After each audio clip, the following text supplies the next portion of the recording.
अस्सलाम वालेकुम। और आज की जो ये वीडियो है वो क्लास 12 समझ ले, बीए समझ ले या फिर एमए उर्दू समझ ले, तो असगर गोंडी एक ऐसा शायर है जो क्लास 12 से सिलेबस में मौजूद है। क्लास 12 उसके बाद ग्रेजुएशन, उसके बाद एमए में भी, एमए उर्दू अगर आप लोग कर रहे हैं तो उसमें भी असगर गोंडी के बारे में दी हुई है। असगर गोंडी की गज़ल है, उनकी हालात ज़िंदगी है, उनकी गज़ल कोई आपके नसाब में शामिल है। तो ये वीडियो उन सभी के लिए है जो क्लास 12 में अभी एग्ज़ाम देने वाले हैं।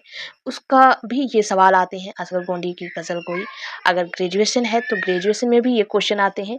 अगर एमए उर्दू है, इग्नू से कर रहे हैं, उनके सिलेबस में भी असगर गोंडी आते हैं। तो वो ये जो है, ये वीडियो सभी के लिए है, कोई क्लास 12 ही के लिए नहीं है। तो क्लास 12 की, हालाँकि अभी क्लास 12 की एग्ज़ाम होने वाली है, इसीलिए क्लास 12 के लिए ज़्यादा ज़रूरी है। उसके बाद बाकी जितनी है, अगर असाइनमेंट में है तो ये आप हूबहू असाइनमेंट में भी लिख सकते हैं। बीए का अगर असाइनमेंट में असगर गोंडी की गज़ल कोई है तो वो आप लिख सकते हैं। एमए का है तो एमए का भी आप लिख सकते हैं, है ना? तो क्या है असगर गोंडी की हालाते ज़िंदगी वाली गज़ल कोई। चलें शुरू करते हैं।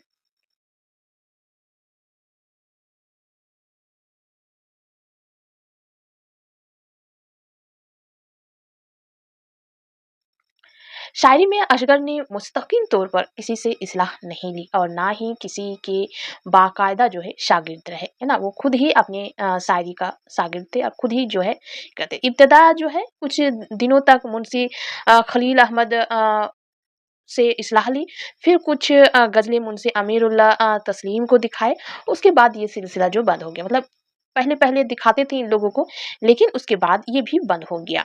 असगर की शायरी का गालिब हिस्सा एक ख़ास अनफरादियत रखता है। असगर अपने महबूब हकीकी से वस्ल के लिए सुकून व अरफ़ान की मनाज़िल को आसानी से तय कर लेते हैं। असगर का मुशाहदा, अशरार व मारूफ़ उनकी शायरी में हर जगह जो है ज़लवगीर है। असगर के ख़यालात में वक़ार, जज़्बात में बुलंदी और कलंदराना शान झलकती है। असगर का दिल तसव्वुफ़ से पुर था। तसव्वुफ़ उनकी ज़िंदगी का जुज़ है ना? जुज़ भी था।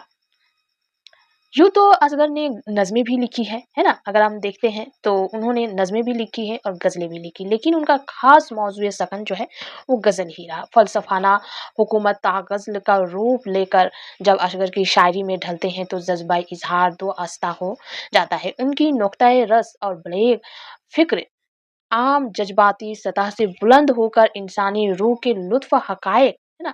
लतीफ़ हक़ाइक़ व मारूफ़ तक रसाई हासिल कर लेती है और यही जो है असल अश्किया शायरी की मीरास भी है। क्या दर्द हिज्र और क्या लज़्ज़त वसाल, उससे भी कुछ बुलंद मिली है नज़र मुझे, है ना? असगर की शायरी की बुनियादी मौजू जो है तसूफ़ रहा, इश्क़ इलाही है ना? तशव्वुफ़ और इश्क़ इलाही, फ़लसफ़ाना मज़ामीन हो या हुस्न व इश्क़ की शहर तर्ज़िया, कहीं भी वो अपने इस बुनियादी मौज़ू से नहीं हटते। वो मामलात हुस्न व इश्क़ को तमाम शोरा की तरह बयान तो करते हैं, मगर उनका मरकज़ निगाह गोश-पोश रखने वाले कोई मिज़ाजी महबूब नहीं, है ना? मिज़ाजी महबूब नहीं, वो अर्ज़ी होने के बजाय मावराई है ना? और उनका इश्क़ हर तरह की जिस्मानी व जज़्बाती कसावत से पाक है। अगर कहीं हुस्न मिज़ाजी का ज़िक्र उनकी शायरी में मिलता है तो वो भी इस अंदाज़ में कि उस पर भी हुस्न हकीकी का गुमान होने लगता है। दोनों के दरमियान जो है फ़र्क करना मुश्किल है ना? तो मतलब कहना चाहते हैं कि अगर वो इश्क आशिकी की शायरी लिखी भी है तो उसमें भी जो है तसव्वुफ़ का जो है रंग जो है झलकते हैं। तसव्वुफ़ जो है उनकी हर एक शायरी में है ना? ऐसा नहीं है। फिर भी अगर देखते हैं तो उन दोनों में जो है फ़र्क करना मुश्किल हो जाएगा। उनके अशार है, यूँ मुस्कुराए जान सी कलियों में पड़ गई, है ना? यूँ मुस्कुराए जान सी कलियों में पड़ गई, यूँ लब कशा हुए कि गुलस्ता बन गया, है ना?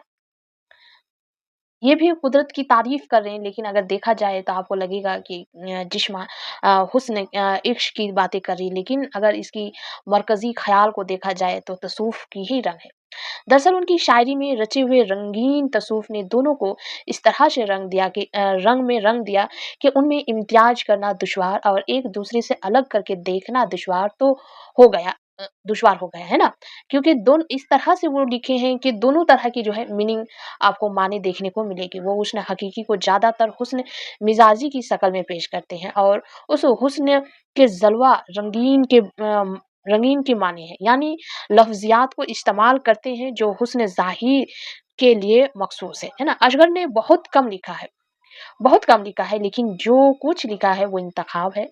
जिस तरह तसव्वुफ़ असगर की ज़िंदगी में दाखिल है, उसी तरह उनकी शायरी में भी उसका पल्ला जो है भारी है। अपनी शायरी के पहले दौर में असगर उर्दू, फ़ारसी के मुस्तनिद उस्ताद की पैरवी करते नज़र आते हैं, लेकिन आखिरकार वो तक़लीद से आज़ाद हो जाते हैं और उनका अपना रंग जो है उभर कर आता है। पहले-पहले जो फ़ारसी थे उसमें जो है अपने उस्ताद से मशवरा शख़न किए हैं, लेकिन बाद में जो है उनकी तसव्वुफ़ की जो रंग है वो झलकती हुई देखने को हम लोगों को मिलेगी। मैं शराफ़ा हूँ तमन्ना ही मैं तन दर्द हूँ मैं, हर बन मोह में तड़पता है मेरे मरे दिल मेरा, है ना? पढ़ने में लगेगा कि ये किसी इंसान के लिए गोश्त-पोश है ना, बताया ना जिस्मानी गोश्त-पोश, उनके लिए लिखा है। लेकिन इसकी अगर गहराई में जाएँगे तो वही रंग, तसव्वुफ़ की रंग जो है इसमें शामिल है। असगर के यहाँ तसव्वुफ़ के आम रंग के बरअक्स मायूस, याशात, लाचारी, गम और बेअमली की फ़िज़ा नहीं मिलती। उनके यहाँ जोश और मस्ती है, उनके यहाँ गज़ब की उम्मीद परस्त है, दिल की तड़प और लगन उनकी शायरी का ज़ौहर है ना? नाउम्मीदी, मायूसी, है ना? ये लाचारी, ये सारी उनकी जो है शायरी में हम लोगों को देखने को नहीं मिलती, है ना? ये सारी चीज़ें उनके फ़लसफ़ा में मौजूद नहीं है। दिल की तड़प और लगन उनकी शायरी का ज़ौहर है। वो अपने पहलू में एक ज़िंदा और बेदार दिल रखते हैं, है ना? जो ज़िंदा है दिल, जो गम से ना आशना है। अगर गम है भी तो कुनूतियत नहीं, रुज़ाइयत है ना? ज़ख्म आप लेता हूँ, लज़्ज़तें उठाता हूँ, तुझको याद करता हूँ दर्द के बहाने, है ना? किसको याद करते हैं? अल्लाह को याद करते हैं, है ना? दर्द के, है ना? दर्द के बहाने जो है याद करते हैं। ज़ख्म आप लेता हूँ, अपने आप से ज़ख्म लेता है, लज़्ज़तें भी उस दर्द से जो लज़्ज़तें मिलती है वो उठाते हैं। क्यों? क्योंकि मुझे अल्लाह को याद करना है ना? उसके बाद कह रहे हैं कि डॉक्टर अब्दुल सलाम की राय पेश खिदमत है कि असगर की अशार में गम पसंदी नहीं थी। जैसे उनकी ज़िंदगी में गम था ही नहीं, इसलिए उनके कलाम में उसकी फ़लसफ़ायाना रूह नहीं है, है ना? असगर के यहाँ मुहतरिक ज़िंदगी का तसव्वुर मिलता है। वो इक़बाल की तरह जुस्तजू मुसलसल का पैगाम देते हैं और ज़िंदगी से लड़ने का सबक, है ना? चला था चला जाता हूँ हँसता खेलता मौज हवादिस से, अगर आशनियाँ हो ज़िंदगी तो दुश्वार कर दे, है ना? आसान अगर है तो मेरी ज़िंदगी को दुश्वार कर दे, दुश्वार होगी तभी मुझे उस चीज़ से लज़्ज़त मिलेगी, है ना? नकादों ने अशकर गोनी के यहाँ दर्द, मोमिन और गालिब के अशरात की भी निशानदेही की है। उनका खुद का मानना है कि मेरी शायरी मीर दर्द के माने और गालिब के अल्फाज का मजमुआ है। अशगर गोंडी दर्द के सूफियाना रंग के कायल है। उनके यहाँ जो है मोमीन है ना, मोमीन खान मोमीन, उनकी शगुफ्तगी भी साफ नज़र आती है। वैसे भी वो मोमीन के सिलसिला तलामज़ा से थे, है ना? उनकी ये से मतलब उनकी दौर से थे, उनकी शायरी से थे। उन्होंने गालिब के असलूब का गहरा असर मतलब उनकी लिखने का जो स्टाइल है, उसका गहरा असर कबूल किया है। उन्होंने गालिब की फ़ारसी तराकीब का इस्तेमाल इंतहाई सलीका से किया है। वो मुश्किल अल्फाज कभी जो है खूबी से इस्तेमाल किया है। बहुत ही कमाल से, बहुत ही मतलब खूबसूरत अंदाज़ में मुश्किल वर्ड को भी अगर इस्तेमाल किए हैं तो बहुत ही अच्छी तरीके से। रंगीन व दिलकश तशबीहात व इश्तिहारात का खूबसूरत इस्तेमाल जो है मुझे हम लोगों को असगर गोंडी की शायरी में देखने को मिलती है और वो उन्हीं की शनाख्त भी है ना? उसका इस गज़लगोई का आखिरी अशआर क्या देखते हैं, ये भी काफ़ी मतलब आसान अंदाज़ में इतनी खूबसूरत शायरी कर जाते हैं कि लोग दंग रह जाएँ। जग में आकर इधर-उधर देखा, तू ही आया नज़र जिधर देखा, है ना? कितनी शलीके, कितनी खूबसूरत अंदाज़ में जो है तारीफ़ कर गए, किसी को समझ में इतनी अच्छी है कि समझ में नहीं आए, है ना? समझ में नहीं आए ऐसा हो ही नहीं सकता। तो ये था असगर गोंडी की गज़लगोई।